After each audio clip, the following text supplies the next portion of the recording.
भिंडी खाने वाले दो प्रकार के लोग, एक तो वो जिनको भिंडी में स्वाद आता है, और दूसरे वो जिनको भिंडी में स्वाद नहीं, वो भिंडी के गुणों की वजह से भिंडी खाते हैं। होता है कि नहीं? कथा सुनने वाले भी इसी प्रकार दो प्रकार के लोग, एक तो वो जिनको कथा सुनने में रस आता है, एक वो जो कथा के माध्यम से कुछ जानना चाहते हैं, कुछ सीखना चाहते हैं, कुछ अनुभव करना चाहते हैं। दोनों प्रकार के लोग हैं। कथा आपकी नजरों को शिकारी की जगह पुजारी बना देती है। आप फिर जिसको देखोगे उसका पहले तो भाव ऐसा होता है कि सामने से कोई व्यक्ति सुंदर आ रहा है, हमसे ज्यादा बढ़िया दिख रहा है, तो मन में इच्छा होती है ये भगवान ने देखो इस पर कितनी ज्यादा कृपा कर दी, भगवान कोई बात नहीं, आज बेटा रज ले, अपना चेहरा दिखा ले, कल को तुझे भी बुढ़ापा आना है। मन में ऐसी भावना आती है, ये शिकारी बात है हमारी आंखों की। लेकिन कथा सुनने के बाद हम कैसे हो जाते हैं? हमारे नेत्र पुजारी हो जाते हैं। किसी को जब हम देखते हैं, उसकी सुंदरता को देखते हैं, तो मन में विचार करते हैं ये इतना सुंदर है, इसको बनाने वाले ठाकुर जी कितने सुंदर होंगे। और ठाकुर जी इतने सुंदर, वो ठाकुर जी जिन किशोरी जी के रूप माधुरी पर मोहित हो जाते हैं, वो किशोरी जी कितनी सुंदर होंगे। ये पुजारी तत्व है हमारी नेत्रों का। लिख लीजिएगा, कथा हमारे नेत्रों को पुजारी बनाती है। और यदि आपके नेत्र पुजारी नहीं बने हैं ना, तो तुमने कथा सुनी ही नहीं है। अभी भी शिकार कर रहे हो सब लोगों का, तो अभी भी कमी है। पुजारी बनो। तो माया के कारण हमको ठाकुर जी का दर्शन नहीं होता। धीरे धीरे धीरे जैसे जैसे आप मायावी वस्तुओं को अपने आप से दूर करने लगोगे, आपको कण कण में, आपको हर वस्तु में, आपको हर चीज में ठाकुर जी का दर्शन होगा। ठाकुर जी का दर्शन क्या है? हर वस्तु के गुण को देखना, यही ठाकुर जी का दर्शन है। सब में गुण का दर्शन करना, यही ठाकुर जी का दर्शन है। हमारे ब्रज में एक संत थे, श्री पंडित गया प्रसाद जी महाराज। उनकी ऐसी ऐसी बातें बताई जाती हैं कि हम उस स्थिति में पहुंच ही नहीं सकते जिस स्थिति में वे थे। उनका नियम क्या था? गोवर्धन में रहते थे और गोवर्धन में नित्य उनका भजन, जैसे कोई माला जपता है, कोई नियम करता है, कोई हवन रोज करता है, सबके नियम होते हैं। उनका नियम क्या था? वो रोज गोवर्धन की तलेटी में झाड़ू लगाते थे, डेली। उनसे किसी ने पूछा, बाबा आप पूरे गोवर्धन में झाड़ू लगाते हो, उसके पीछे कोई कारण? तो इतना सुंदर उत्तर देते थे, वे कहते थे, अरे तुम नहीं जानो, मेरो कन्हैया आज भी लीला करवे, यहाँ गोवर्धन की तलेटी में आवे तो यहाँ लोग कूड़ो कचड़ो कर जामे, कांटे इनको छोड़ जामे, ये कीट कंकड़ पत्थर लाला के पैरन में चुभ जाते होंगे, या हमारे में रोज सोहिनी करके लाला के काजे या तलेटी को पवित्र कर दूं, शुद्ध कर दूं, वाकी लीला के काजे या को निर्माण कर दूं। उनकी दृष्टि देखो, उनके मन का भाव है कि आज भी ठाकुर जी यहां लीला करते हैं, उनको कहीं कीट पत्थर कंकड़ लगे ना, इसलिए रोज सोहिनी करते हैं। एक दिन तो हद हो गई, एक कोई महात्मा आए, उनकी कुटिया पर पहुंचे तो कुटिया पर महाराज जी नहीं मिले। किसी से पूछा, महाराज जी कहाँ? बोले सोहिनी करने गए, झाड़ू लगाने गए। जैसे ही तलेटी में जाकर के देखा तो बाबा एक कोने में बैठ करके रो रहे थे, रुदन कर रहे थे। उन्होंने पूछा, बाबा आप रो क्यों रहे हो? तो रोते रोते बोले ये कन्हैया इतनो ऊधमी है, इतनो शैतान है, माने ना है। मैं कितनों झाड़ू लगाए करके कीट कंकड़ पत्थरन को ने दूर करूं, ला करके मुट्ठी में भर के सबन को बीच में ही पटक दे, माने ही ना है, सबन को लाके बीच में ही डाल दे। हम लोगों की दृष्टि कहेगी देखो लोगों ने कितना कूड़ा कचड़ा कर रखा है, लेकिन उनकी दृष्टि क्या कहती है? कन्हैया माने ना है, मैं कितना साफ कर लूं, फिर तो यही गंदगी कर दे। ये दृष्टि, ये माया से विलग लोगों की दृष्टि ऐसी होती है। मायावी लोग किसी भी चीज का दोष मानवों को ही देते हैं। किसी भी चीज में कुछ भी गलत हो या किसी का कोई निंदा स्तुति, सब में मानव को देखते हैं। लेकिन माया से विलग जो भक्तगण होते हैं वो सब में ठाकुर जी का दर्शन करते हैं। उनके लिए अच्छा भी ठाकुर जी। एक मैया उनके फ्रैक्चर हो गया तो डॉक्टर ने प्लास्टर लगा दिया तो घर लौट करके आई। आकर के अपने मंदिर में जब व्हील चेयर पे गई तो ठाकुर जी से बोली, मैंने तुम्हारी इतनी सेवा करी, मैंने तुमको इतना नहलाया धुलाया, तुम्हारी सेवा में कोई कमी नहीं छोड़ी और तुमने मेरा पांव तोड़ दिया। बच्चे कहने लगे, मैया ठाकुर जी ने थोड़ी तोड़ा, तुम गीले फरस पे चल रही थी, फिसल गई तो टूट गया। अरे तू नहीं जाने, ये सब यही ने किया है, ये सब यही करे और यही मेरे पाम को ठीक करेगा। और यदि याने मेरा पाम ठीक नहीं किया तो मैं भी पत्थर से या को पाम तोड़ दूंगी। करना नहीं है ऐसा ठाकुर जी के साथ, लेकिन एक भक्त की दृष्टि कैसी होती है। उस सर्वम खलु इदम ब्रह्म, उस सब में ठाकुर जी हैं ही हैं, लेकिन उनको दिखते भी हैं, उनको अनुभव होता भी है कि हाँ ये ठाकुर जी की कृपा है, ठाकुर जी कर रहे हैं। तो माया जवनिका छन्न आज्ञा दोक्षजमव्ययम् न लक्ष्य से मूढ़ दृष्टा नटो नाट्य धरो यथा। और एक और उदाहरण दे रहे हैं, न लक्ष्य से मूढ़ दृशा नटो नाट्य धरो यथा। बोले ठाकुर जी की और हमारी लीला कैसी चल रही है, हमको ठाकुर जी दिखते क्यों नहीं है? क्योंकि ठाकुर जी और हमारा इस प्रकार का संबंध है जैसे कठपुतली का और कठपुतली को नचाने वाले का। कठपुतली को नचाने वाला पर्दे के पीछे रहता है, अपने हाथों में डोर बांध करके अपनी उंगलियों को चलाता है, उसी से कठपुतली नाचती है, गाती है, हंसती है, रोती है, सब लीलाएं करती है। दिखती क्यों नहीं है? क्योंकि बीच में एक पर्दा है। हमारी सारी क्रियाओं को क्रियान्वित वो कठपुतली चलाने वाला ही कर रहा है, लेकिन वो नहीं दिखता। देखने वालों को लगता है कि देखो कठपुतली नाच रही है, कठपुतली सो रही है, कठपुतली गा रही है। वास्तव में कठपुतली की सामर्थ्य नहीं है, सामर्थ्य तो उसको कोई और दे रहा है। वो दिखता क्यों नहीं है? क्योंकि पर्दा बीच में है। ठीक उसी प्रकार ठाकुर जी ही हमसे सब लीलाएं करवा रहे हैं, लेकिन हमको दिखते क्यों नहीं है? माया जवनिका छन्न, माया का पर्दा बीच में पड़ा है।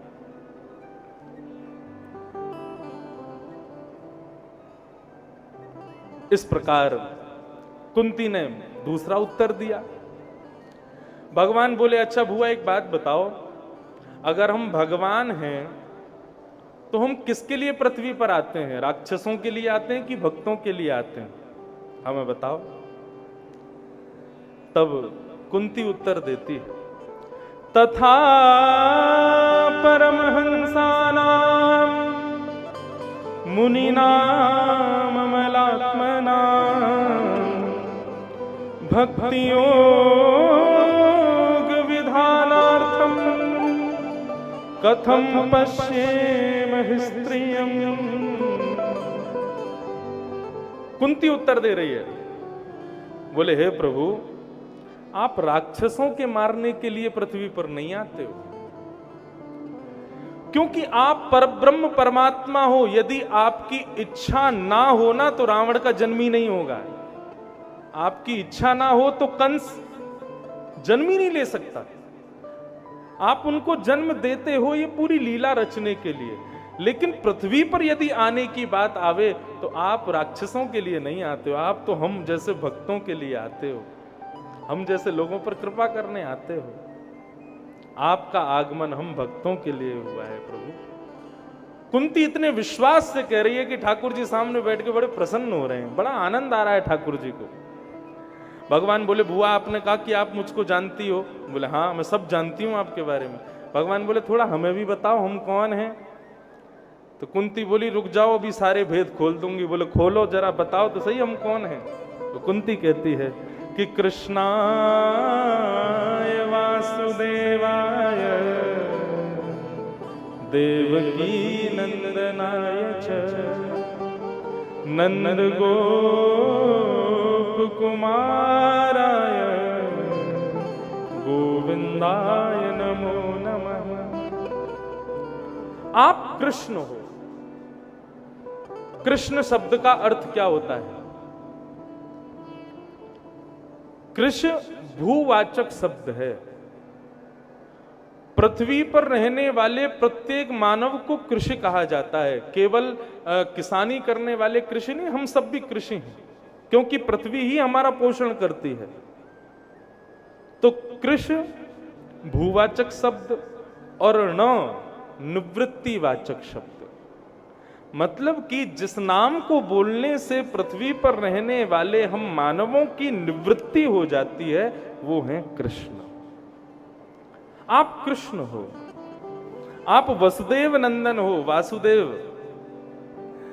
देवकी नंदनाय च, आप देवकी के पुत्र हो।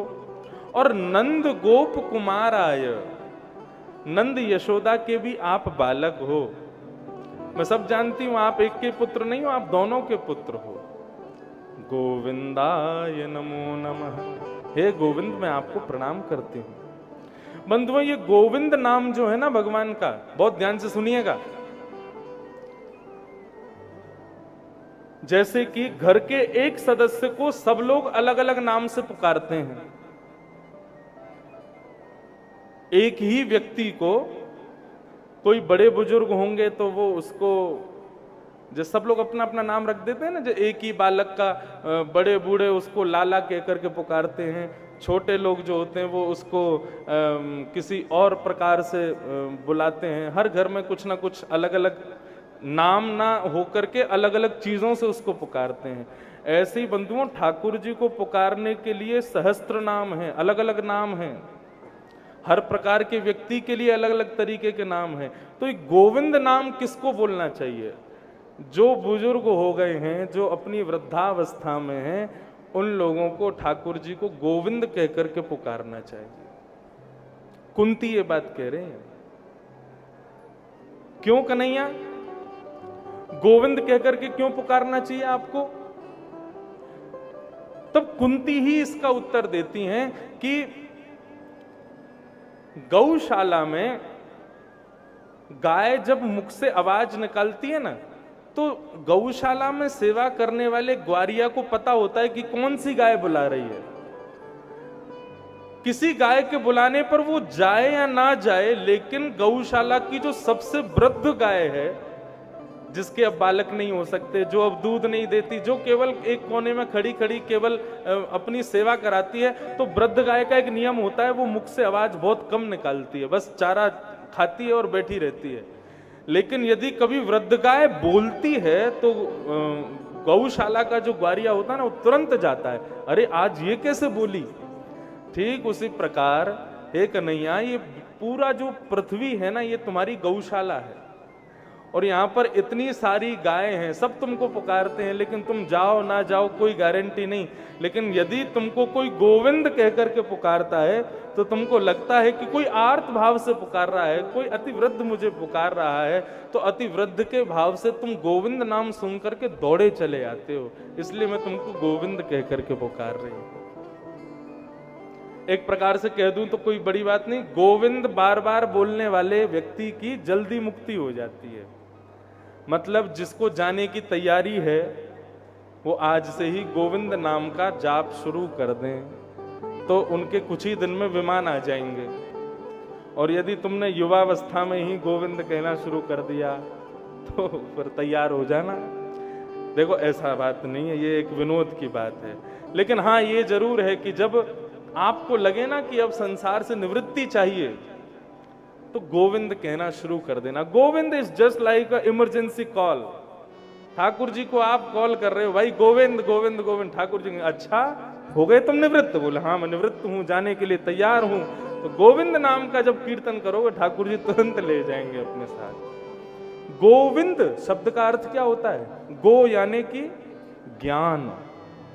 गो शब्द के अनेक अर्थ होते हैं। गो यानी इंद्रियां, हमारी जो इंद्रियां हैं इनको भी गो कहते हैं। विंद माने रक्षक। हे कन्हैया, हमारी ये इंद्रियां अब संसार के माया में बड़ी फंस रही हैं, उसी से ही ये बर्बाद होती जा रही हैं। हे गोविंद, हमारी इंद्रियों की रक्षा करो। रक्षा मतलब हमारी इंद्रियों को अपनी भक्ति में लगाओ, इनको तल्लीन करो। इसलिए गोविंद नाम है और ठाकुर जी को बहुत प्रिय भी है। कोई उनको गोविंद कहता है, ठाकुर जी को बहुत अच्छा लगता है, इसलिए गोविंद कहो। गोविंद गोविंद गाइए रे, भजो राधे गोपाल कृष्ण गाइए। हे गोविंद गोविंद गाइए रे, भजो राधे गोपाल कृष्ण गाइए। हाँ, गोविंद गोविंद गाइए रे, भजो राधे गोपाल कृष्ण गाइए। गोविंद गोविंद गाइए रे, भजो राधे गोपाल कृष्ण गाइए। ओ मुरली मनोहर गाइए रे, भजो मीरा के श्याम सुंदर गाइए।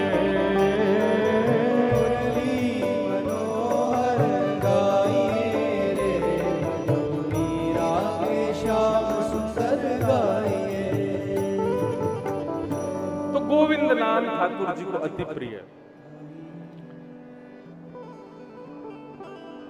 अब यहां से स्तुति थोड़ी गंभीर हो जाती है।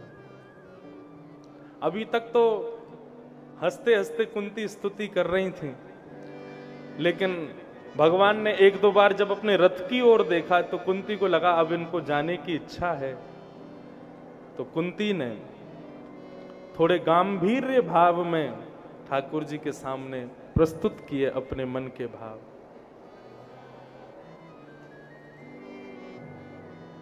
यथा ऋषिकेश खलेन देवकी, कंसेन रुद्धार्ति चिरं सुचार्पितम्, विमोचिताहं च सहात्मजा विभो, त्वयैव नाथेन मुहुः विपद्गणा। कन्हैया, बहुत ध्यान से सुनना बंधु। कुंती कह रही है कन्हैया केवल तुम मेरे हो। आहा, कुंती की ये स्तुति केवल एक शब्द की वजह से सर्वश्रेष्ठ है भागवत में, और वो शब्द क्या है? त्वयैव नाथेन। भगवान को सबसे ज्यादा पीड़ा कब होती है पता है? जब कोई भक्त कहता है कि मैं अनाथ हूं। पूज्य पिताजी महाराज कथा में गाते हैं, नाथ तू अनाथ को अनाथ कौन मोसो, मोह समान आरत नहीं, आरत हर तो सो, तू दयालु दीन हो, तू दानी हो भिखारी, तू दयालु दीन। कोई व्यक्ति यदि अनाथ कह दे ना खुद को, ठाकुर जी को बहुत पीड़ा होती है। उनका नाम ही नाथ है। ठाकुर जी कह रहे हैं तुम मेरे होते हुए अपने आप को अनाथ कैसे कह सकते हो? मैं जगतनाथ हूं, जगन्नाथ हूं, सबका नाथ हूं। आप कहोगे ये कैसे पॉसिबल हो सकता है? अरे भाई, जो जमीन बंजर होती है ना, जिसका कोई मालिक नहीं होता, सरकार अपने आप उसको अपने अंडर में ले लेती है। इसी का मतलब जिसका कोई नहीं होता वो ठाकुर जी का है, ऑटोमेटिक हो जाता है ठाकुर जी का। भगवान कहते तो तुमने अपने आप को अनाथ कैसे कहा? लेकिन कुंती भगवान से कह रही है त्वयैव नाथेन मुहुः विपद्गणात्। हम लोग कहते हैं कि ठाकुर जी हमारे हैं, लेकिन कुंती की बात में थोड़ी सी डिफरेंस है, थोड़ा सा हमसे अलग है। क्या कि कुंती ये नहीं कह रही ठाकुर जी हमारे हैं, वो कह रही है केवल ठाकुर जी हमारे हैं, बाकी और कोई हमारा नहीं है। और हम किसको अपना कहेंगे? संसार में हमारा और दूसरा कोई नहीं है, केवल ठाकुर जी हमारे हैं। त्वयैव नाथेन मुहुर्विपद्गणात्। ये शब्द त्वयैव नाथेन, इस बात ने ठाकुर जी का मन हरण कर लिया। ठाकुर जी के नेत्र सजल हो गए। बोले बुआ, मैं मान गया कि तुमने मुझे अपना सर्वस्व दे दिया है, अब मैं तुम्हें कुछ देना चाहता हूं, मुझसे कुछ मांग लो। कुंती ने कहा पहले वचन दो, जो मांगूंगी सो दोगे। भगवान बोले वचन की क्या बात है, हम कह रहे हैं हम देंगे। बोले नहीं नहीं नहीं, पहले वचन दो। भगवान ने वचन दिया, जो मांगोगी सो देंगे। बोले एक नहीं 3 बार बोलो, देंगे देंगे देंगे। भगवान बोले देंगे देंगे देंगे, अब बोलो क्या चाहिए। कुंती कह रही है अपनी झोली फैला करके ठाकुर जी के सामने, और क्या मांग रही है ठाकुर जी से? विपद सन्तु नः सस्वत् तत्र तत्र जगद्गुरो भवतो दर्शनं यस्यात् अपुनर्भवदर्शनम्।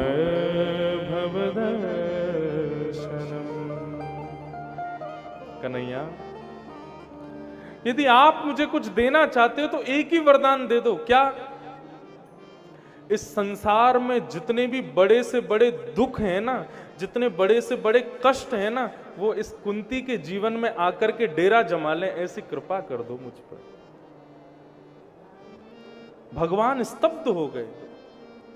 बुआ, ये क्या मांग रही हो तुम? कष्ट मांग रही हो, दुख मांग रही हो। मुझसे आज तक किसी भक्त ने ये नहीं मांगा। संसार के लोग मांगने की लिस्ट खत्म नहीं होती उनकी, और आज तुझे जब पता ही चल गया कि मैं साक्षात ईश्वर हूं, मुझसे मांगने का जब समय आया और अपना जीवन देखा तूने, बचपन से आज तक तू कभी सुखी नहीं रही। हमेशा तेरे जीवन में कष्ट बना रहा, हमेशा तेरे जीवन में दुख बने रहे। कल ही तेरे बच्चों ने महाभारत का युद्ध जीता है, युधिष्ठिर राजा बन गया है हस्तिनापुर का। अब जीवन में सुख आया है तो तू मेरे सामने झोली फैला करके कह रही है कि मुझे कष्ट दे दो, मुझे दुख दे दो। क्यों? कुंती का उत्तर सुनकर के द्वारिकाधीश के नेत्र सजल हो गए। कुंती कहती है कन्हैया, तुम मानते हो कि कल तक मेरे जीवन में बहुत दुख थे। हाँ, मैं मानता हूं कल तक तुम्हारे जीवन में बहुत दुख थे, लेकिन कल महाभारत युद्ध के बाद मेरे जीवन में अब सुख आ गए हैं। बोले हाँ, अब तुम्हारे पुत्र राजा बन गए, वनवास खत्म हो गया, तुम्हारा जो हस्तिनापुर है वो तुमको वापस मिल गया, अब जीवन में सुख ही सुख है। कुंती ने कहा कन्हैया, कल तक जीवन में दुख थे ना, तुम हमारे साथ खड़े थे, और आज जब हस्तिनापुर मिल गया तो तुम हमें छोड़ के द्वारिका जा रहे हो। वो सुख नहीं चाहिए जिसमें तुम छोड़ के चले जाओ, वो दुख बार बार चाहिए जिसमें तुम संग खड़े रहो हमारे। बंधुओं, ये संसार के लोगों का नियम है कि वो ठाकुर जी की स्मृति, ठाकुर जी का याद कब ज्यादा करते हैं? जब बहुत कष्ट में होते हैं। जीवन में जब सुख आता है तब ठाकुर जी की स्मृति नहीं होती। लेकिन मैं एक बात कह दूं, जो दुख में सुमिरन कर रहा है ना ठाकुर जी का, वो स्वार्थी है। लेकिन जो सुख में भी ठाकुर जी का स्मरण करता है, वही ठाकुर जी का प्रेमी है। बस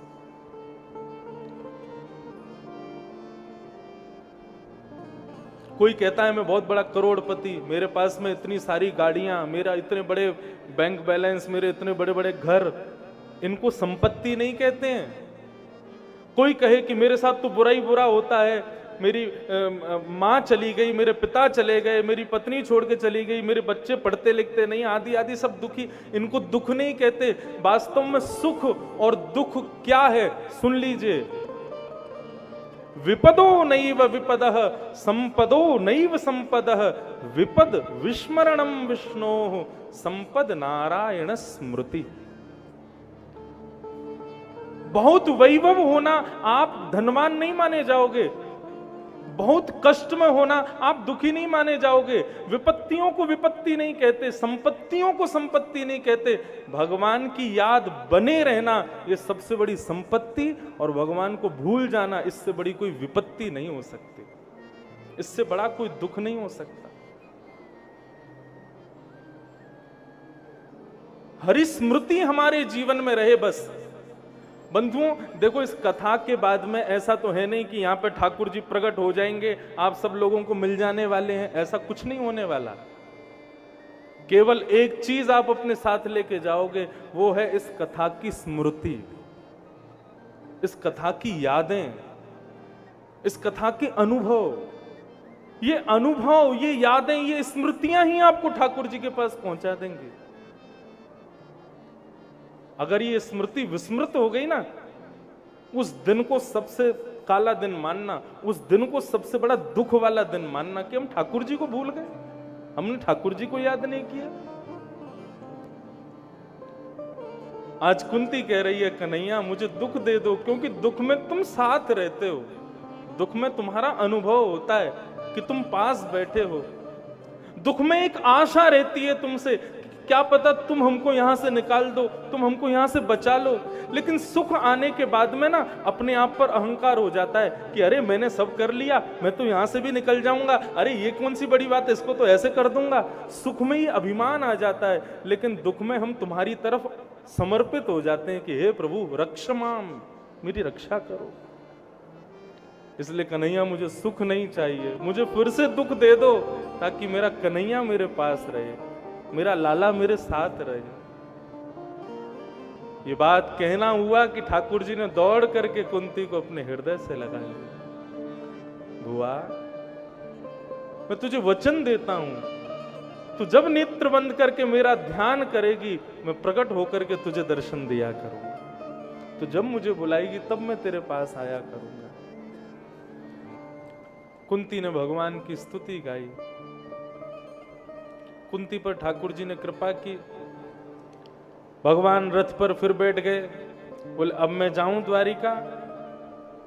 कुंती बोली हम कैसे रोक सकते हैं, आप हमें छोड़ के जा रहे हो तो हमें ऐसा लग रहा है हमारे प्राण निकल के जा रहे हैं, तो हमें तो ये लग रहा है कि द्वारिका के लोग आपके बिना जी कैसे रहे हैं। बंधुओं कभी साउथ जाए ना आप लोग, तो एक मेरे कहने से एक जगह जाइएगा। केरला में एक जगह है, उसका नाम है त्रिशूर। और त्रिशूर में ठाकुर जी का, गोपाल जी का एक मंदिर है, गुरुवायूर। बहुत सुंदर मंदिर है। आप एक बार दर्शन करने जाएंगे तो आपको हर वर्ष लगेगा कि मैं जाऊं। मेरा तो बहुत मन है कि मैं 2-3 साल से तो नहीं जा पाया, पहले हर साल जाता था गुरुवायूर दर्शन करने। बहुत सुंदर दर्शन है। गुरुवायूर मंदिर की स्थापना बहुत वर्ष पहले हुई, लेकिन वहां का एक सुंदर एक कथानक, एक भाव है, वो मैं थोड़ा सा सुना दूं। भगवान के दर्शन का वियोग कैसा होता है। ठाकुर जी जब महाभारत युद्ध के लिए द्वारिका छोड़कर के हस्तिनापुर आ गए, तो कुछ दिन में ही द्वारिका के लोगों को एक वायरस हो गया था, एक महामारी द्वारिका में फैल गई थी। और वो महामारी कैसी महामारी थी? ठाकुर जी के दर्शन ना होने की वजह से द्वारिका के लोगों को बुखार होता था, ज्वर चढ़ता था, और ज्वर के कारण उन लोगों के पूरे शरीर में कंपन होता था, और उस ज्वर वाले व्यक्ति को, कंपन वाले व्यक्ति को दूसरा कोई देखता था तो उसको भी हो जाता था। उसको भी ठाकुर जी की याद आती थी। रुक्मणी जी ने जब ये देखा तो ठाकुर जी को पत्र लिखा। ठाकुर जी को पत्र में कहा कि आपके दर्शन के वियोग में द्वारिका के लोगों की स्थिति बड़ी खराब हो रही है। तो भगवान ने कहा कि एक काम करो, देवताओं के जो वैद्य हैं अश्वनी कुमार, उनको बुलाओ। देवताओं के वैद्य आ गए। वैद्यों ने आकर के मरीजों को देखा। ये भी हो गया कि लोगों के प्राण निकलने लगे ठाकुर जी के वियोग में। तो अश्वनी कुमार ने आकर के रुक्मणी जी से कहा, इसका कोई उपचार नहीं है, इसका एक ही उपचार है। क्या? ठाकुर जी वापस आ जाएं, अपना दर्शन दे दें, तभी इन लोगों के प्राण बचेंगे, नहीं तो ये धीरे धीरे द्वारिका में सब मर जाएंगे। ऐसे ठाकुर जी के दर्शन का वियोग। तब ठाकुर जी महाभारत युद्ध प्रारंभ होने से कुछ दिन पहले हस्तिनापुर से वापस आए द्वारिका। और जैसे ही द्वारिका आए तो द्वारिका में ठाकुर जी के प्रवेश करते ही जितने भी लोग ज्वर में थे सब स्वस्थ हो गए, सब आनंदित हो गए, सब ठीक हो गए। सबने ठाकुर जी को जाकर के प्रणाम किया। भगवान एक रात्रि सब द्वारिका के लोगों से मिले, सबको गले लगाया, सबसे प्रेम से बातें की। लेकिन भगवान रुक्मणी जी से कहने लगे, अभी तो सब ठीक है लेकिन कल हमको वापस जाना है, तब क्या होगा?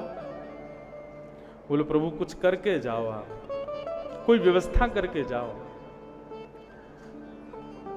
ठाकुर जी चाहे तो अनेक रूप धारण कर सकते हैं, लेकिन ठाकुर जी एक विचित्र लीला है। कर्तुम अकर्तुम अन्यथा कर्तुम समर्थ ईश्वर। भगवान शब्द की डेफिनेशन है ये। जो नहीं करने वाले काम को भी कर देवे और जो करने योग्य काम को भी ना करे, वही ईश्वर है। जो आसानी से हो सकता है उसको तो करेंगे नहीं, और जो बिल्कुल आसान नहीं है उसको अधबद के करता है, वही ईश्वर है। भगवान चाहे तो दो रूप धारण कर लें, एक से द्वारिका में रहें, एक से हस्तिनापुर, लेकिन नहीं। ठाकुर जी ने समुद्र के किनारे बैठ कर के रेत का ही अपना एक स्वरूप बनाया, और स्वरूप बना करके बाल स्वरूप बनाया, छोटा स्वरूप, और उस स्वरूप को बहुत देर तक टकटकी लगा के देखते रहे। तब ठाकुर जी के नेत्रों से ही शक्ति उस स्वरूप में प्रकट हो गई, और वो स्वरूप चलने लगा, फिरने लगा। ऐसी स्थिति हो गई कि द्वारिकापुरी में नन्हे बाल कृष्ण प्रकट हो गए। लोगों के घरों में माखन की चोरियां होने लगी, दही लूट लूट के खाने लगे, घर घर जाकर के ऊधम मचाने लगे। जैसी लीला ठाकुर जी ने ब्रज में की, वैसी लीला द्वारिका में होने लगी उस स्वरूप के माध्यम से। द्वारिका के लोग उस स्वरूप में इतने व्यस्त हो गए कि अब उनको ठाकुर जी की याद नहीं आ रही। वो उस स्वरूप के संग ही खेलते हैं पूरे दिन। ठाकुर जी बोले, अब सब ठीक है, अब मैं जाता हूं वापस। तब ठाकुर जी वापस आए, महाभारत युद्ध कराया, आदि आदि सब लीला हुई। अब वो स्वरूप कहां है? ठाकुर जी जब अपनी लीला पूरी करके पृथ्वी से वापस जाने लगे, तब ठाकुर जी ने कहा, मेरे जाते ही द्वारिका डूब जाएगी, और मेरा एक स्वरूप द्वारिका में विद्यमान है, वो भी डूब जाएगा। इसलिए ठाकुर जी ने पवन तने, पवन को ही बुलाया, वायु को, वायुदेव को आमंत्रित किया, और गुरु बृहस्पति को बुलाया। गुरु बृहस्पति से कहा कि भारत की भूमि पर कोई दिव्य स्थान ढूंढो, और पवन देव से कहा कि मेरे उस स्वरूप को ले जाकर के जहां बृहस्पति बतावे वहां जाकर के स्थापित कर दो। वो स्वरूप मैं कलयुग के लोगों को प्रदान करना चाहता हूं, ताकि उसके दर्शन करके उनके हृदय के पाप संताप और उनके हृदय का प्रेम जो है वो प्रकट हो जाए, पाप सब नष्ट हो जाएं। मैं चाहता हूं उस स्वरूप को आप इस पृथ्वी पर विद्यमान कर दो। तब गुरु बृहस्पति ने अपने शास्त्रों का अवलोकन करके एक दिव्य स्थान को दक्षिण भारत में खोजा, और पवन देव वायुदेव ने उस स्वरूप को ले जाकर के वहां स्थापित किया, और दोनों ने मिलकर के उनका प्रथम अभिषेक किया। नाम रखने की बारी आई तो दोनों ने अपने नाम को ही मिलाकर के उनका नामकरण कर दिया। गुरु बृहस्पति ने स्थान ढूंढा, पवन ने ले जाकर के उनको विराजमान किया, वायु ने ले जाकर के विराजमान किया, तो ठाकुर जी का नाम पड़ गया गुरु वायुर। इतना सुंदर मंदिर है, इतना दिव्य मंदिर है, और सबसे विशेष है वहां की शयन आरती। शयन आरती का केवल मैं आपको वाक्य बता दूंगा ना तो आपके रोए खड़े हो जाएंगे। शयन आरती में क्या होता है कि उस मंदिर के चारों तरफ 1 लाख से ज्यादा दीपक हैं। उन दीपकों को प्रज्वलित किया जाता है और फिर जैसे ये खंबे लगे हैं ऐसे एक रस्सी बांध दी जाती है, उसके पीछे सारे दर्शनार्थी खड़े हो जाते हैं। बीच में मंदिर है और मंदिर का आंगन पूरा खाली। तब वहां पर 5 हाथी आते हैं, 2 आगे 2 पीछे, एक बीच में। अद्भुत श्रृंगार होता है उन हाथियों का, ना जाने कितनी मालाएं पहनते हैं, पैरों में भी उनके कुछ घुंघरू वगैरह बंधे होते हैं, जब वो चलते हैं तो उनके नाद भी होते हैं।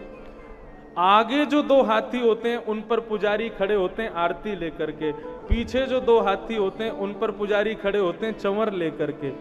बीच में एक पुजारी जो एक हाथी है, अंदर से पुजारी जैसे बैग हम लोग उल्टा टांग लें आगे की तरफ, ऐसे एक बैग सोने का स्वर्ण का एक बैग है, उसमें बीच में गुरुवायूर भगवान को बिठा करके वो पुजारी बाहर आते हैं। उनके बाहर आते ही हाथी बैठ जाता है, वो उसके ऊपर चढ़ जाते हैं और जैसे ही हाथी खड़ा होता है आगे वाले पुजारी आरती करने लगते हैं, पीछे वाले पुजारी उनकी चमर डुराने लगते हैं। और ये स्टेबल होके आरती नहीं होती, घूमते घूमते आरती होती है ठाकुर जी की। इतना सुंदर लगता है, कोई लाइट नहीं, कोई प्रकाश नहीं, वो 1 लाख दीपक जल रहे हैं, उन्हीं के प्रकाश में ठाकुर जी का दर्शन होता है। ऐसा अद्भुत दर्शन। हमें तो एक बार मन करी कि ठाकुर जी को चुरा के वृंदावन ले जाएं, ब्रज के ही हैं लाला तो वहीं जाके इनकी सेवा करें।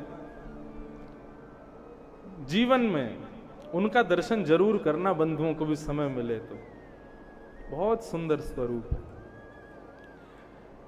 तो ठाकुर जी का विरह कैसा है? कुंती बोली हम आपको रोक ही नहीं सकते, हम ये सोच रहे हैं कि हमारी ये हालत है तो द्वारिका के लोगों की क्या हालत होगी, प्रभु आप प्रस्थान करो, जाओ। भगवान रथ में बैठ करके जैसे ही आगे निकलने लगे, सबको देख करके प्रणाम करने लगे, तभी दूर खड़े थे युधिष्ठिर जी, अपने हस्तिनापुर के मुकुट को अपने बाम अंग में दबा करके और खूब जोर जोर से रो रहे थे। भगवान बोले क्या हो गया युधिष्ठिर, तुम क्यों रो रहे हो? युधिष्ठिर जी अपने स्थान से ही कहने लगे मुझे नरक जाने से अब कोई नहीं रोक सकता। भगवान बोले क्यों जाओगे नरक में?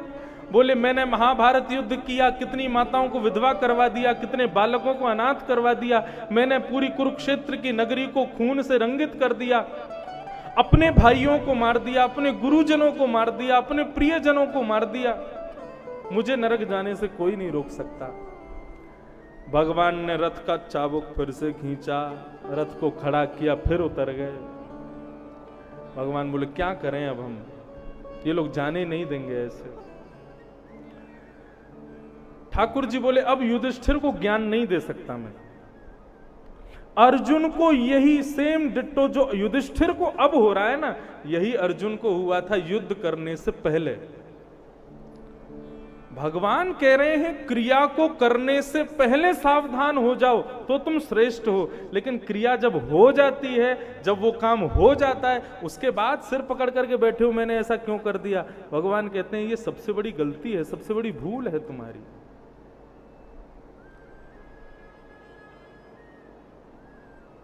गीता में तो ठाकुर जी ने एक प्रकार से थोड़ा एक गलत शब्द भी कह दिया। बोले जो गलती करने के बाद में ग्लानि करते हैं ना, मैंने ऐसा क्यों कर दिया, हाय राम अब तो मेरा सब खत्म हो जाएगा। भगवान कहते हैं ना वो पुरुष हैं ना वो स्त्री हैं, कौन है अब समझ जाओ। बोले ऐसा विचार नहीं, या तो कार्य करने से पहले ही सावधान हो जाओ, और यदि कार्य कुछ गलत हो गया है तो उसके बाद क्या करना चाहिए। बोले आत्मग्लानि एक बार करो, लेकिन उसी क्षण संकल्प ले लो अब ऐसा कभी नहीं करूंगा, ये उचित है। अब युधिष्ठिर रो रहे थे दूर बैठ के। भगवान बोले मेरे पास इतना समय नहीं कि पूरी गीता इसको भी सुनाऊं। अब तो एक ही व्यक्ति है जो इसको ठीक कर सकता है। कौन? जहां भगवान फेल होते हैं वहां भक्त पास हो जाते हैं। बोले रणभूमि में बाणों की सैया पर पौड़े हुए लेटे हुए मेरे परम भक्त भीष्म पितामह, वो मेरी प्रतीक्षा कर रहे हैं, वही इसके मन के मोह को दूर कर सकते हैं। भगवान बोले युधिष्ठिर जी चलो, तुमको एक जगह लेके चलते हैं, उसके बाद हम द्वारिका जाएंगे। और युधिष्ठिर आदि पांडवों को सबको संग लेकर के भगवान पहुंच गए कहां? कुरुक्षेत्र की रणभूमि में। उस रणभूमि में पहुंचे जहां पर बाणों की सैया पर लेटे हैं भीष्म पितामह। आप सब लोगों को पता ही है भीष्म पितामह को इच्छा मृत्यु का वरदान है। उनके पिता शंतनु ने उनको इच्छा मृत्यु का वरदान दिया, जब तक उनकी इच्छा नहीं होगी वो मर नहीं सकते। लेकिन भीष्म पितामह का कितना बड़ा लक है कि उन्होंने इच्छा मृत्यु के वरदान को कहां सफल किया। बाणों की सैया पे लेटे हैं, लेकिन उनकी इच्छा क्या है? बोले मैं कब मरूंगा? मृत्यु देवी सामने खड़ी है हाथ जोड़ के, मैं आ जाऊं? भीष्म पितामह बोले चुपचाप खड़ी रहे, अभी मत आना मेरे पास। बोले तो फिर कब आऊं मैं? बोले जब मैं ठाकुर जी का दर्शन कर लूं, उनको नेत्रों में भर के निहार लूं, उनको अपना बना लूं, जब इस संसार से अलविदा कहूंगा तब तुम मेरे को लेके जाना। जब तक ठाकुर जी नहीं आएंगे तुम खड़ी रहो यहीं पर। तब मृत्यु ने ही ये पूरा षड्यंत्र रचाया। युधिष्ठिर ने रोना शुरू कर दिया, भगवान से जाकर के बोले कि अब जल्दी करवाओ, मैं इसी के भरोसे खड़ी रहूंगी, भीष्म पितामह को जाके दर्शन दो। भीष्म पितामह बाणों की सैया पर लेटे हैं। तभी भीष्म पितामह को चंदन की सुगंधी आने लगी, नूपुरों की ध्वनि आने लगी, मंदम सुमंद सुगंधित वायु बहने लगी। भीष्म पितामह समझ गए द्वारिकाधीश आ रहे हैं। अपनी नजरों को थोड़ा सा तिरछा करके देखा तो मोर मुकुट लहरा रहा है, पीली पीतांबरी लहरा रही है। उस पीली पीतांबरी में सांवरे सलोने कन्हैया पांडवों को संग लेकर के मुस्कुराते हुए एक प्रसन्न हासा अरुणलो चलो लसत, ऐसी प्रसन्नता पूर्वक भीष्म पितामह की ओर बढ़ते हुए आ रहे हैं। भीष्म पितामह के नेत्रों से आंसू बहने लगे। बंधुओं, जीवन हो तो भीष्म पितामह जैसा। जीवन में भले कुछ भी किया हो पितामह भीष्म ने, लेकिन अंत ऐसा किसी का नहीं हुआ जैसा भीष्म पितामह का हुआ। भगवान आकर के सामने खड़े हो गए। भीष्म पितामह भगवान को देख करके मुस्कुराने लगे। अब यहां भगवान भीष्म पितामह को देख रहे हैं, भीष्म पितामह भगवान को देख रहे हैं। बगल में खड़े हुए पांडव सोचने लगे ये दोनों अपना काम कर लेंगे, और युधिष्ठिर को जो मोह हो गया जिस वजह से वो रो रहा है वो कैसे पूर्ण होगा। तुरंत भगवान को हटा करके युधिष्ठिर सामने आ गया। पितामह मेरे मन का क्लेश दूर करो। पितामह ने ये नहीं पूछा कि तुम्हारा क्लेश क्या है। युधिष्ठिर के नेत्रों के आंसुओं को देख करके पितामह समझ गए कि ये रो क्यों रहा है। क्यों रो रहा है? बोले अपने किए हुए का पश्चाताप करके रो रहा है। पितामह बोले देख तेरे को पश्चाताप किस बात का ये मुझे नहीं पता, लेकिन मैं तुझसे केवल इतना कहना चाहता हूं, व्यक्ति बालक जब अपनी मां के साथ होता है ना तो उसका रुदन होता नहीं है। क्यों? क्योंकि उसको विश्वास है मुझे भूख लगेगी तो मेरी माँ मुझे भोजन करा देगी, मुझे नींद आएगी तो ये मुझे सुला देगी, मुझे कुछ और करना होगा तो ये सब करवा देगी। इसलिए माँ के पास ज्यादा बालक रोता, कोई और गोद में ले ले तुरंत बालक रोने लगता है। क्यों? उस पर बालक को विश्वास नहीं होता। युधिष्ठिर तुम्हारे साथ छाया की तरह खड़े हैं कन्हैया, अर्जुन के रथ के सारथी बन गए, तुमने शांति दूत बनाया तो शांति दूत बन गए। भीम इनको छोटा भाई मानता है तो ये छोटे भाई बन जाते हैं। जैसा तुम कहते हो वैसा करते हैं। जब तुमने अश्वमेध यज्ञ किया तो वहां पर सबके जूते उठाने की सेवा इन्होंने स्वीकार की। ये कन्हैया तुम्हारे साथ हाथ से हाथ मिलाकर के पैर से पैर मिलाकर के चल रहे हैं, तब भी तुम रो रहे हो। मुझे लगता है तुम इनके स्वरूप को भी जानते नहीं हो। कौन है?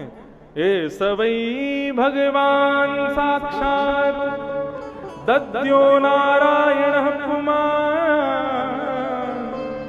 हे अर्जुन, तू इनको शांति दूत बोलता है, और मैंने देखा था तूने महाभारत युद्ध में क्या कहा था? सेनयोर भयोर मध्य रथम स्थापयमेच्युत।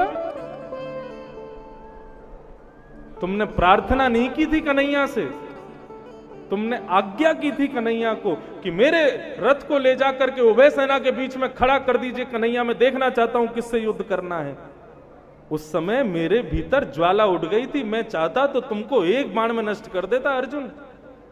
तुम इनको क्या समझते हो, ये कौन है? साक्षात नारायण है। तुम लोग भाग्यशाली हो कि अर्जुन, युधिष्ठिर, भीम, नकुल, सहदेव ये तुम्हारे साथ खड़े हैं। तुम इनके मूल्य को नहीं समझ रहे हो। बंधुओं, प्रश्न आता है, ठाकुर जी ने पांडवों का इतना संग क्यों किया? ये पांडव कौन है? ऐसी क्या विशेषता है इन पांडवों में कि जो कौरवों में नहीं थी? कौरवों का पक्ष यदि कभी आप देखोगे तो कर्ण के आप फैन हो जाओगे, भीष्म पितामह के आप मुरीद हो जाओगे, इतने बढ़िया बढ़िया वहां पर भी थे। लेकिन ठाकुर जी पांडवों के पक्ष में क्यों है? इसका एक आध्यात्मिक पक्ष समझिए, बहुत ध्यान से सुनिएगा।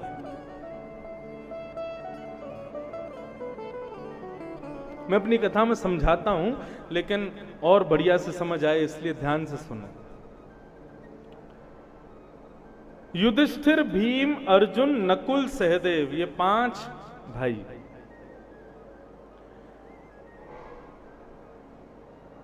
इन 5 भाइयों के भीतर एक एक गुण विद्यमान है।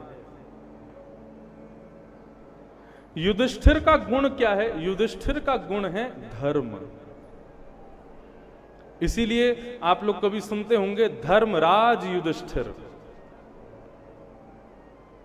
उनका गुण क्या है? धर्म। भीम का गुण क्या है? बल। बहुत बलवान है भीम,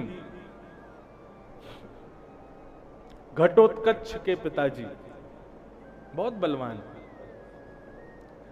तो युधिष्ठिर का गुण धर्म, भीम का गुण बल, अर्जुन का गुण उसका निर्मल स्वभाव, उसका वो बहुत जल्दी कहते हैं ना कि बहुत जल्दी दयावंत, दया नहीं कहेंगे, बहुत जल्दी करुणा करने लगते हैं, उनका निर्मल स्वभाव। तो धर्म, बल, स्वभाव, और नकुल का गुण है बुद्धि। नकुल बहुत बुद्धिमान है। और सहदेव का गुण है स्वरूप। सहदेव बहुत सुंदर है। ये 5 गुण इन 5 पांडवों में हैं। बंधुओं, ये 5 गुणों में से एक एक गुण हमारे भीतर भी है। हम में से किसी के अंदर धर्म है, किसी के अंदर बल है, किसी के अंदर स्वभाव अच्छा है, किसी के अंदर बुद्धि बहुत है, किसी का स्वरूप बहुत सुंदर है। हमारे पास पांडव तो हैं, लेकिन इन पांडवों की एक ही पत्नी है। और वो पत्नी कौन है? द्रौपदी। द्रौपदी का गुण क्या है? कल ये हमने सुना था, जो अपने बालकों की हत्यारे को जीवित छोड़ दे, ऐसी द्रौपदी कौन है? दया की देवी, दया। कहने का अभिप्राय, आपके पास यदि धर्म है यानी कि युधिष्ठिर है, लेकिन दया नहीं है, तो आपका धर्म व्यर्थ है। जो लोग धर्म के नाम पर अधर्म करते हैं, पशुओं को मार देते हैं, ना जाने उल्टे सीधे क्या क्या काम करते हैं, वास्तव में उनके अंदर दया नहीं है, तभी तो ये सब कर रहे हैं। धर्म के साथ दया होनी चाहिए। युधिष्ठिर के साथ में द्रौपदी होनी चाहिए। बल के साथ में दया होनी चाहिए, यानी कि भीम के साथ में द्रौपदी। यदि आप बलवान हो और दयावान नहीं हो, तो आप बेचारे हल्के पतले आदमी को तो कुछ समझोगे ही नहीं, उसको उठा उठा के फेंकोगे। बल के साथ में दया होनी चाहिए, नहीं तो बल रक्षण नहीं करेगा, बल भक्षण करेगा। बल कंस में भी है और बल कृष्ण में भी है, लेकिन कंस के बल में दया नहीं है, कृष्ण के बल में दया है। दया यानी कि बल के साथ में दया, भीम के साथ में दया, द्रौपदी। स्वभाव में दया होनी चाहिए। स्वभाव निर्मल है, लेकिन दयावंत भी होना चाहिए। नहीं तो कई लोगों के स्वभाव देख करके तो बड़े जल्दी पिघल जाते हैं, लेकिन बाद में उनका स्वभाव बदल जाता है गिरगिट की तरह, ऐसा नहीं, दयावंत होना चाहिए। तो दया, स्वभाव में दया होनी चाहिए, धर्म में दया, बल में दया, स्वभाव में दया। फिर आता है बुद्धि। आप बहुत विद्वान हो लेकिन आपके भीतर दया नहीं है, तो सामान्य कोई व्यक्ति जिसको इतनी नॉलेज नहीं है, आप उसको कुछ समझोगे नहीं, उसको कुछ कभी समझाओगे नहीं, हमेशा उसको मूर्ख कहते रहोगे, हमेशा उसको नीचा दिखाते रहोगे। इसलिए ज्ञान के साथ भी, बुद्धि के साथ भी दया होनी चाहिए, यानी कि नकुल के साथ में द्रौपदी। और अंतिम है, रूप के साथ में दया होनी चाहिए। आप बहुत सुंदर हो, भगवान ने बड़ी फुर्सत में आपको बनाया, लेकिन आपके भीतर यदि दया नहीं है तो आप रूप गर्विष्ठ हो जाओगे, आपको रूप का अहंकार हो जाएगा। कहने का अभिप्राय, भगवान आपके रक्षक कब बनेंगे पांडवों की तरह? जब आप अपने गुण को दया से जोड़ दोगे। यदि आप अपने गुण को दया से नहीं जोड़ोगे तो ठाकुर जी आपकी हम सबकी महाभारत चल रही है, मेरी भी महाभारत चल रही है, आपकी भी महाभारत चल रही है, सबके जीवन में ऐसा कोई हो ही नहीं सकता किसी की महाभारत ना चल रही हो। सब दुखी हैं, किसी ना किसी से युद्ध में लगे हुए हैं, लेकिन उस युद्ध में तुम्हारी विजय कब होगी? जब दो लोग तुम्हारे जीवन में आवे, पहली द्रौपदी यानी कि दया, दूसरे कृष्ण यानी कि ज्ञान। इस बात का मनन कीजिएगा, बहुत बड़ी बात है। तो युधिष्ठिर, भीष्म पितामह ने समझाया कि साक्षात नारायण है, इन पर विश्वास करो। जब इन्होंने सब करवाया है तो फिर तुम दुखी क्यों हो रहे हो युधिष्ठिर? 5 प्रकार के धर्म बताए भीष्म पितामह ने। दान धर्मान, राज धर्मान, मोक्ष धर्मान विभागस, स्त्री धर्मान, भगवत धर्म, समासव्यास योग। 5 धर्म हैं। सबसे पहला दान धर्म, वो मैंने आज पहले ही बता दिया। उसके बाद आता है दान धर्मान, राज धर्मान। राज धर्म से हमारा कोई मतलब नहीं, हम पॉलिटिशियन है नहीं, बस राज धर्म का इतना समझ लो। आप लोग बोलोगे महाराज जी ये लोग इतना झूठ बोलते हैं नेता लोग, फिर भी इनके जीवन में सब अच्छा ही अच्छा क्यों होता है? बढ़िया गाड़ी, बढ़िया घर, बढ़िया प्रॉपर्टी, सब कुछ अच्छा। ये झूठ नहीं बोलेंगे तो इनका राजधर्म नष्ट हो जाएगा। यही राजधर्म है कि इनको अपनी गद्दी के लिए लड़ना पड़ता है, झूठ बोलना पड़ता है, बस यही राजधर्म। भ्रातापि भ्रातरम हन्यात, यहां तक कि यहीं पर सीमित नहीं है, भाई भाई को भी झूठा ठहरा सकते हैं गद्दी के लिए। इनको दोष नहीं लगता, इनको पाप नहीं लगता झूठ बोलने में, क्योंकि राजधर्म में है। दान धर्मान, राज धर्मान, और तीसरा आया मोक्ष धर्म। बहुत ध्यान से सुनिएगा, मोक्ष धर्म क्या है?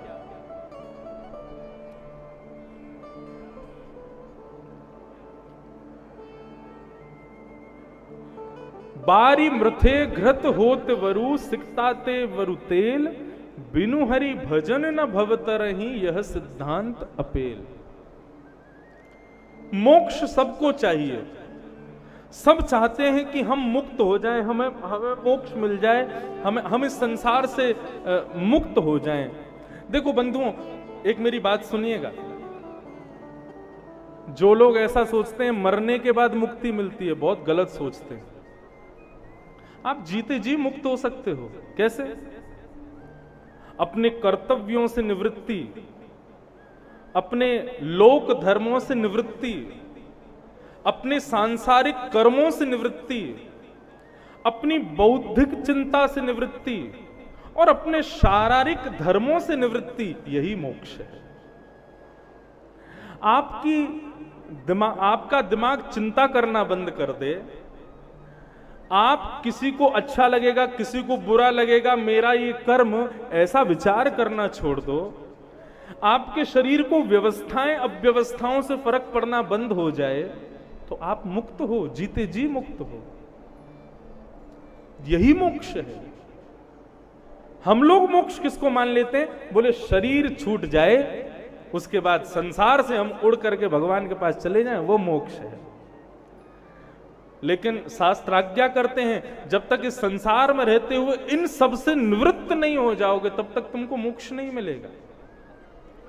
मोक्ष दो स्थिति में मिलता है, या तो अंते नारायण स्मृति, मतलब अंतिम श्वास लेते समय तुम भगवान का नाम बोल दो, या फिर दूसरा है कि जीते जी अपने समस्त कर्मों से, अपने कर्तव्यों से निवृत्त हो जाओ।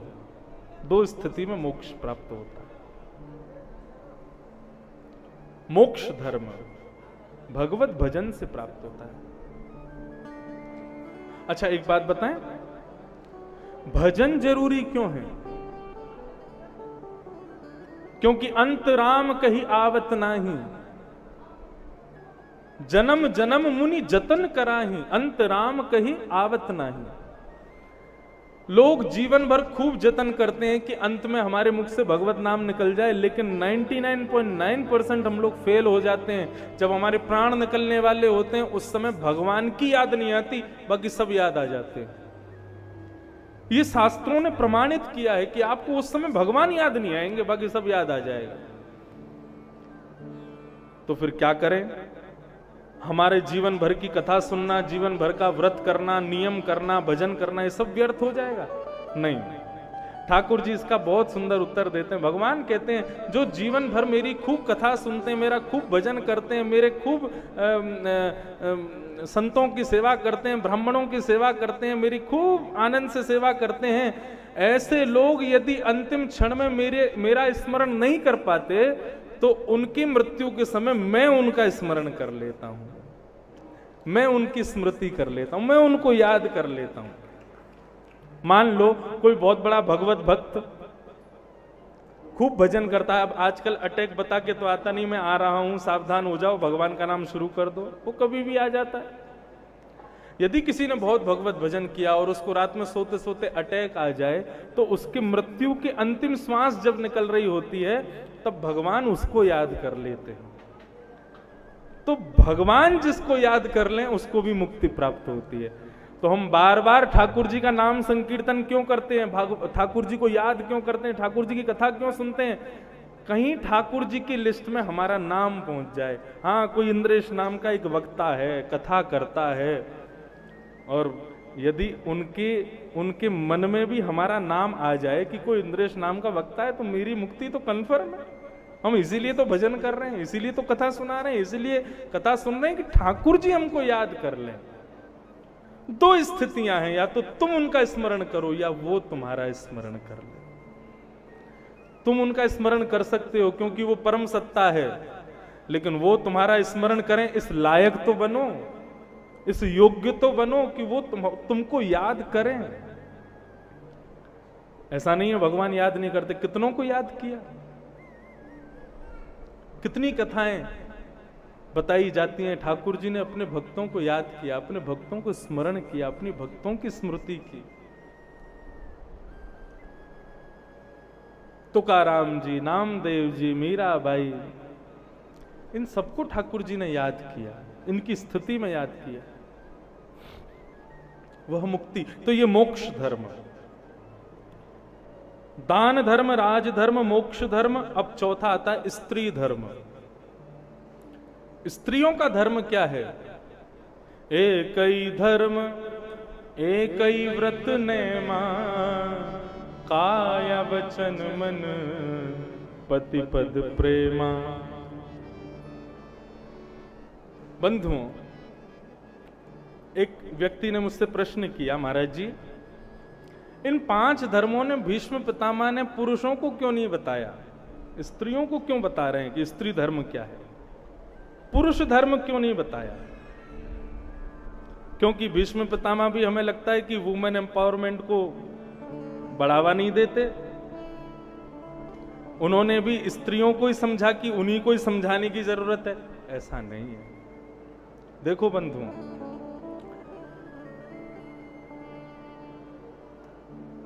भगवान ने 14 रत्न निकाले थे समुद्र मंथन में।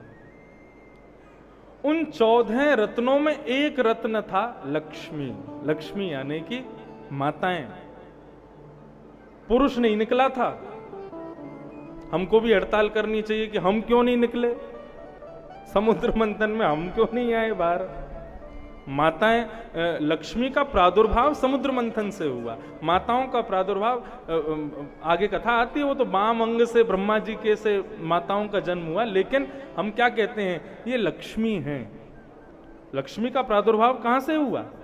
समुद्र मंथन से हुआ। और लक्ष्मी क्या है? वो रत्न है, मतलब माताएं रत्न हैं। रत्न की बहुत केयर करनी पड़ती है, बहुत सुरक्षा करनी पड़ती है, कहीं चोरी ना हो जाए, कहीं किसी की नजर ना लग जाए, कहीं कुछ। इसलिए यहां पर प्रायोरिटी देते हुए केवल माताओं को समझाया जा रहा है, स्त्री धर्म। और दूसरा कारण यह है, पुरुष का जन्म केवल एक घर के कल्याण के लिए होता है, लेकिन माताओं का जन्म 2 घर के कल्याण के लिए होता है। जब तक ब्याह नहीं होता तब तक पिता का कल्याण करे, और जब ब्याह हो जाए तो अपने पति के परिवार का कल्याण करे। लड़का तो एक ही घर का कल्याण करता है बस, अपने माता पिता भाई बंधु बस, लेकिन लड़की जिस घर में जन्म लेती उसका भी पूरी जिम्मेवारी उसी के ऊपर, और जहां ब्याह करके जाएगी उसके घर की जिम्मेवारी भी। दोनों के कल्याण का दायित्व, पुरुषों पर तो कोई दायित्व है ही नहीं, माताओं पर ज्यादा दायित्व है। इसलिए भीष्म पितामह जाने से पहले सोच गए, पुरुषों को तो क्या समझाएं, ये तो एक ही घर के कल्याण के लिए आए हैं, जिनसे 2 का कल्याण हो उनको समझा चलूं। इसलिए स्त्री धर्म बता रहे हैं। और स्त्री धर्म बताते हुए क्या कह रहे हैं, देखो पति को सर्वस्व मानो, लेकिन तद्बंधूनाम च कल्याणम। तुम्हारा जन्म किसके लिए हुआ है? तुम्हारा जन्म कल्याण करने के लिए हुआ है, केवल ब्याह से पहले पिता का, ब्याह के बाद पति के परिवार का। इसलिए केवल पति को ही सर्वस्व मान करके, और जेठ जेठानी को गाली दो, जोरानी को डंडा मारो, सास ससुर को कुछ मानो ही मत, ऐसा नहीं। जब पति के घर में जाओ तो उसके पूरे परिवार का कैसे कल्याण हो, कैसे हित हो, ये लोग कैसे सद्गति को प्राप्त हो, ये तुम्हारी बुद्धि होनी चाहिए। इस प्रकार से भीष्म पितामह ने स्त्रियों का धर्म बताया। दान धर्म, राज धर्म, मोक्ष धर्म, स्त्री धर्म, और अंतिम आया भागवत धर्म। वैसे तो इसका प्रवचन अंतिम दिन होता है कथा में, लेकिन आज ही थोड़ा सा कह दें। बंधुओं, भागवत धर्म क्या है?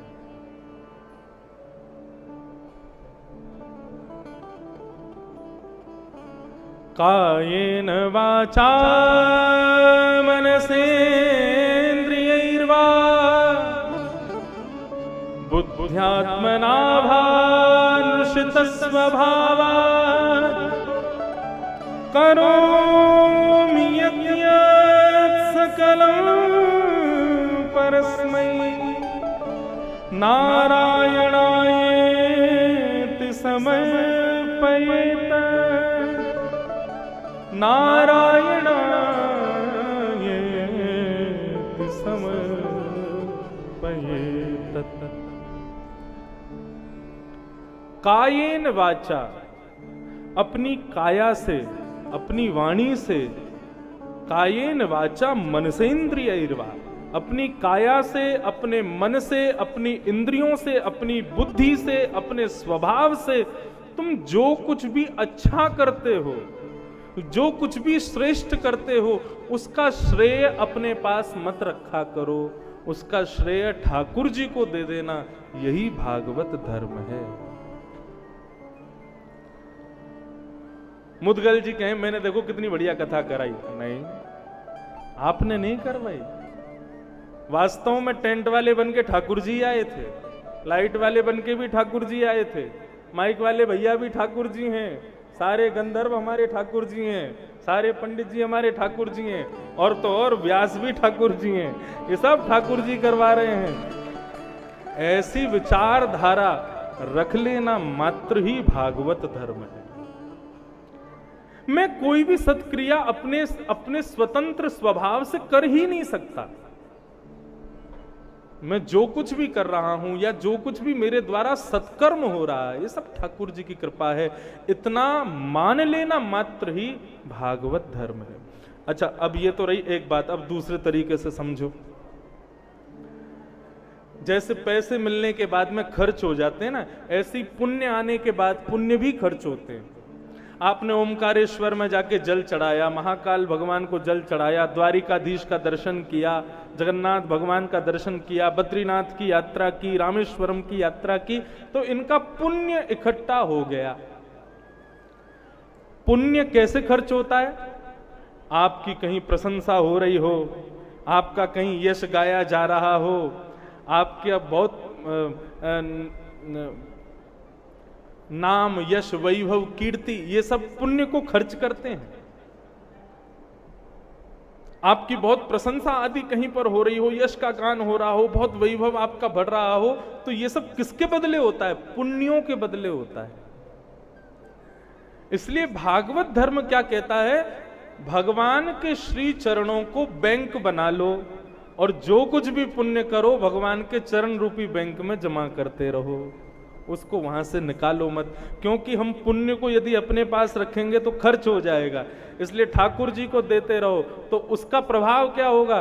बोले जब आपका अंतिम समय आएगा तो अंतिम समय ठाकुर जी अपने चरणों में जब देखेंगे कि इसने सारे पुण्य मेरे चरणों में अर्पित कर दिए, तो आपके यदि कोई पाप होंगे, कोई रुकावटें होंगी मोक्ष में, तो ठाकुर जी उन सब रुकावटों को उस पुण्य से नष्ट करते हुए आपको अपने श्री धाम की प्राप्ति करा देंगे। ये दूसरा कारण। बात समझ में आई कि बाउंसर चली गई? नहीं आई ना समझ? 2-3 लोग इस हिला रहे हैं, एक बार और सुनो। अच्छा चलो एक दृष्टांत से समझाते हैं। एक महाराज जी थे वृंदावन में, उनके पास कोई जाकर के कहता, बाबा मेरो कल्याण कैसे होएगा मुझको बताओ। बाबा कहते बैंक में कितने रुपए हैं? तो वो अपनी पासबुक चेक करता, बोले बाबा 5 लाख रुपए हैं। तो डंडा लेके भागते, 5 लाख में कल्याण करेगा अपनो? केवल 5 लाख रुपया? वो आदमी वहां से भाग गया। बोले कि भाई बाबा तो बड़े उद्दंड हैं, मारने के लिए भाग रहे थे पीछे। मतलब इनका कहने का भाव ये है कि बैंक में जब पैसे ज्यादा होंगे तब कल्याण होगा। 2-4 साल में उसने और पैसे कमाए, खूब पैसे हो गए, तो बाबा के पास जाकर के कहा, बाबा मेरा कल्याण कैसे होएगा? बाबा बोले बैंक में कितने रुपए हैं? बोले बाबा पहले 5 थे, अब 25 लाख कर लिए। बाबा फिर डंडा लेके भागे, 25 में कल्याण करेगा अपनो? बोले अरे भैया हमको तो लगता कल्याण के लिए 1-2 करोड़ रुपए चाहिए होंगे। उसने और बैंक बैलेंस बढ़ाया, फिर से गया, महाराज जी अब तो कल्याण करो। बोले कितना कर लिया? बोले अब 1 करोड़ हो गया। तो फिर डंडा लेके भागे।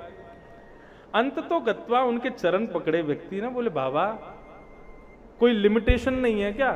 5 से 25 पहुंच गए, 25 से 1 करोड़ पहुंच गया, अभी भी कल्याण नहीं होगा, कितने कमाऊं? बाबा बोले तू मेरी भाषा समझाई नहीं।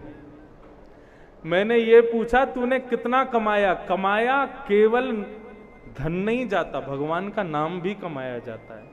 यदि तू मुझसे कहता कि बाबा मैं रोज ठाकुर जी का 1008 नाम जप करता हूं, मैं रोज ठाकुर जी का 108 बार नाम जप करता हूं, मैं रोज ठाकुर जी को इतनी बार स्मरण करता हूं, तो मैं बताता तेरा कल्याण कैसे होगा। तू अपनी बैंक बैलेंस बता रहा, उससे कल्याण थोड़ी होगा।